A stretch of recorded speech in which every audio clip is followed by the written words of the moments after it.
A person who has purpose in their life, they have something to go for, some meaning. One writer described it, for some people it becomes a magnificent obsession. And for you and I, maybe it doesn't need to be that dramatic as a magnificent obsession. But it has to be something that does something to us, something that pulls us, especially into the future. You know, there are many influences on us. One is the influence of the past. Some people are always pulled back by the past. Some people are always pulled aside by the distractions. But here's what's powerful. If you have a list of high purpose in your life, it pulls you toward the future. And the more powerful the purpose is, the stronger it pulls. And here's the other great advantage if you have purpose for the future. It pulls you through all kinds of challenges and all kinds of difficulties. If you don't have these strong purposes for the future, it's easy to get swallowed by a bad day. It's easy to be almost annihilated by a poor month. And it's easy sometimes to almost disappear beneath the waves of a year that goes backwards if you don't have something to pull you beyond that year. So if you want something to pull you through all kinds of challenges, all kinds of difficulties, and things that come at you, you got to have something on out there, beyond today, beyond next week, beyond next month, beyond this year, that pulls you into the future. And the clearer it is, the stronger it pulls. The more dynamic it is, the more it affects your life, your spirit, your heart, your soul. It also creates imagination. It gets your mind working on how to achieve that purpose. And if your mind will work, and if your heart works, and if your spirit works, and if you have good input, like good ideas, I'm telling you, there isn't anything you can't accomplish. So that's one of the great powers that'll make a variable of you, and that is purpose. Here's the next one, self-confidence. Where does self-confidence come from? And this is the best advice I can give you on that. Not neglecting, first of all, the small daily disciplines. Self-confidence really comes from feeling good about yourself. And one of the best ways to feel good about yourself is at the end of the day to know that you poured it on. You did your best. If you conducted a meeting, you did the best you could. If you made a phone call, it was the best phone call you could possibly make. If you wrote a letter, it wasn't a casual letter, it was your best letter. At the end of those kind of days, when you feel good about yourself, self-confidence starts to rise. You know that if you can have this kind of a good day, you can have another one the next day, and those days become the weeks become the months, and the month becomes a powerful year. Self-confidence comes from the lack of neglect. If you will not neglect to do the small daily disciplines, that's where self-confidence comes from. Part of good health is self-confidence. I know I'm going to be healthy. I eat the apple a day. I walk around the block. I do the jogging on the beach. At the end of the day, when you've really poured it on and you've done all the stuff, self-confidence grows. That self-confidence affects your health. It affects your future. It affects your psyche. So this is true. One of the great powers is self-confidence. Self-confidence means willingness to do whatever it takes to achieve. Some people say, well, I'll do it for a little while and see what happens. You know, I'll try a couple of things. If that doesn't work, I'm out of here. And all of us know that kind of person doesn't have much of a future. But if you're willing to do whatever it takes. If I have to learn a couple of things, I will learn those things. If I got to learn 5 or 6 things, I'll learn all 6. If I have to take an extra class, I'll take an extra class. If I've got to read the books, I'll read the books. If I have to consult with people who know more than I know, I will do the necessary consulting. Whatever it takes, I will do. That starts to develop unbelievable self-confidence. Self-confidence also comes from the ability to rise above your circumstances. To rise above what happens, the petty little things, the discouraging things that would sink everyone else's ship except yours, that would cause someone else to quit early in the day, but you keep going. That kind of willingness to overcome all circumstances, whether it's the little challenges or the big challenges, if you're willing to do that, I promise you, this kind of power will work for you, and in you, the variable, it'll make a difference. The third on the list I had was enthusiasm. And here's what I wrote about enthusiasm. Enthusiasm that's powerful is mostly enthusiasm that is enthusiasm inside, 90%, 10% outside. We all know what the enthusiasm is like when somebody lets us see their enthusiasm, which is like the 90% and only 10% of it is inside. But the enthusiasm that really affects people is not just being loud, but the enthusiasm that runs deep, the enthusiasm that comes from deep inside, created by self-confidence, created by purpose, created by genuine willingness to help other people. That kind of enthusiasm, knowing that you're going to get the job done, knowing you're going to affect people, knowing you're going to have testimonials flowing in from all kinds of directions. That kind of enthusiasm. A lot of it is quiet. A lot of it is unheard. And the 10% that's heard, it rings a bell. People call it genuine enthusiasm because they know that what you say in the outward display of your enthusiasm is only a small tip of the iceberg of the enthusiasm you feel inside that really motivates you to do the best job you can. Next on my list to help you become the powerful variable is expertise. Wanting to excel in all of the skills and settling for nothing less than an outstanding performance. If you're willing to be the best in your field, if you're willing to demand of yourself excellence in skills, to be the best that you can possibly be. In the training, do the best you possibly can. In doing a workshop, do the best you possibly can. Developing the skills of using your personality, developing the skills of language, developing the skills of influence, developing the skills of organizing. If you're willing to be an expert in all of the skills, life has the way for you to invest those skills and not only make a handsome living, not only make a lot of money, but if you would so desire and if it would be your purpose, a chance to make your fortune. Expertise, excellence in skills. Here was the next one on my list, making a powerful contribution to you, the variable, and that is preparation. Well prepared. And preparation, of course, involves a whole lot of things. A big share of our life is preparing, getting ready. When we go to the first grade in school, we're just preparing for the second grade. After we've finished 2 grades, the 2 grades prepare us for number 3. Sometimes it seems like a long, excruciating time. And the time will just seem like it'll never come when we can finally have the performance that we really want. But it takes time to prepare. It takes time to get ready. And the decisions you make in the preparation time, those are the decisions that last for a lifetime. Preparing to have a good day. It's that preparing, maybe the night before, maybe the couple of days before the day that you're going to put everything together. The preparation for a meeting means that you've taken it serious. The preparation for doing a workshop means you're serious about the workshop. You want to make the best contribution. That kind of preparation is important. But here's preparation that's very vital, and that is to prepare yourself for success. Life seemingly does not wish to waste success on the unprepared. Life says, why waste a fortune on this person? They're not prepared to do the right things with it. They're not prepared to use it wisely. If a fortune was bestowed upon this unprepared person, it would probably be wasted. The people that could have been touched won't be touched. What could have been done won't be done because this fortune will have been wasted on the unprepared person. So not only look for fortune, not only look for the promise, but prepare yourself. And ask of yourself, what can I do to make myself ready? Because remember, life was designed not to give us what we want, not to give us what we need, but life was designed to give us what we deserve. Every value in life must be paid for. And those that pay are the ones that get it. It says those that give receive. Someone says, I wish to receive, I wish to receive. You don't have to concentrate on receiving. Just become a good giver. It says those that search will find. Someone says, well, I need to find some good ideas to help change my life for the future.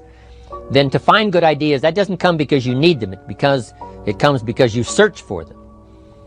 If you want good ideas, you got to go after them. You got to go to the class, you got to go to the workshop, you got to go to the training, go to the book, right? You got to go to the journal, right? Go where good ideas are being taught. Go searching, go looking, because good ideas are not going to be wasted on those that are not seeking, searching, well prepared. So, prepare yourself to be ready for fortune when it comes, to be ready for challenge when it comes, to be ready for opportunity when it comes. Opportunity comes along and passes by the person that is not well prepared. I want to prepare myself this year for next year. Yes, I wish to be effective this year, but I'm also thinking of ways, how could I be better? How could my ideas be more powerful? How could they be sharper, more clear? How could I reach some people next year that I perhaps can't reach this year? I haven't reached deep enough into my own soul to affect some people. Some people just pass by and say, hey, what a good speech. But how could I make it stronger than that, deeper than that, more powerful than that? I cannot be as powerful as I could be next year. You know, you can't go to the 10th grade in the 5th grade. You just got to go through the grades. But the more you are prepared, when the 10th grade finally comes, now you can cash in and get 2 times, 3 times, 5 times more value from it by being prepared. There's great power in self-reliance. Self-reliance means you simply look mostly to yourself. It would be nice if someone just gave you this, gave you this, gave you this. It would be nice if everyone did their job exactly as they're supposed to do it. But here's what you've got to do. Primarily rely on yourself. Primarily say, I'm the person responsible. And I will learn the necessary skills so that I can help people learn their skills. If I need lots of people to do certain things to build my organization, that is what I must have. But I've got to be the final backstop. I've got to be the final one that people can rely on. So that if this is missed and this is missed, I can catch up. I can fill the gap. I can do the job. We have to do it when we conduct meetings. We have to do it when we conduct training. We have to do it when we're in a class of just a few. What someone might have missed, we're there to fill in. Self-reliance. Primarily, we're learning to count on yourself. So that you can do this. Never complain and never explain. Here's the next key power, and that's image. There's many parts to image. The image that others see you as. The image you have with other people. And it's very important how other people see you. If they don't see you as a leader, chances are they won't pay attention. If they don't see you as being in control, chances are they won't have the trust. If they don't see you as knowing where you're going, what you want to accomplish, they probably won't follow. But if people can see you, if you have the image of someone that's in charge, in control of your life, your future, your destiny, in control of the situation, if they see that, that kind of image is powerful. It helps to win the day. It attracts other people. People want to be around people that are in control, that are powerful, but they know how to use their power. Influential, but they know how to use their influence. That kind of image is important. But here's a very important image, and that is your image of yourself.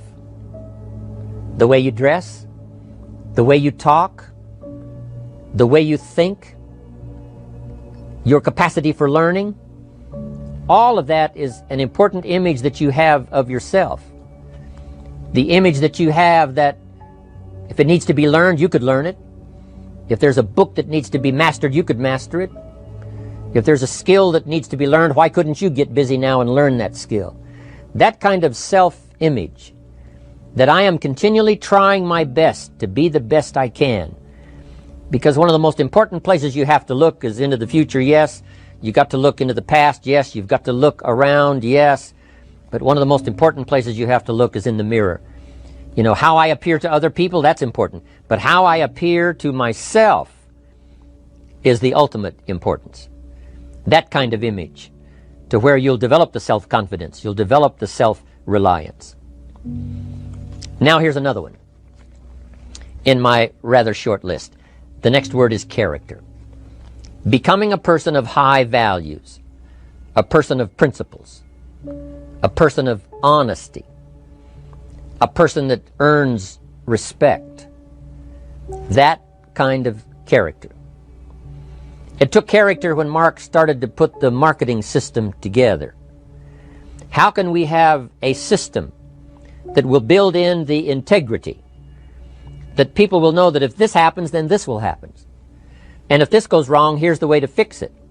Unless you have the principles and the character and the integrity to put together a viable plan for a wide variety of people, then the system is not going to last very long. And I've been around long enough, and I'm sure you have been around long enough to see a lot of systems that got started, but they failed. And the reason is because they were not constructed with integrity. They were not constructed with character. They were not constructed with doing the right thing. They might have been constructed to take advantage. You know, cash it out as quickly as possible and leave. So this is important to develop the character within yourself, that people see you as honest, as fair, willing to do the right thing, willing to be helpful, but always willing to walk the center line, not to pass the line.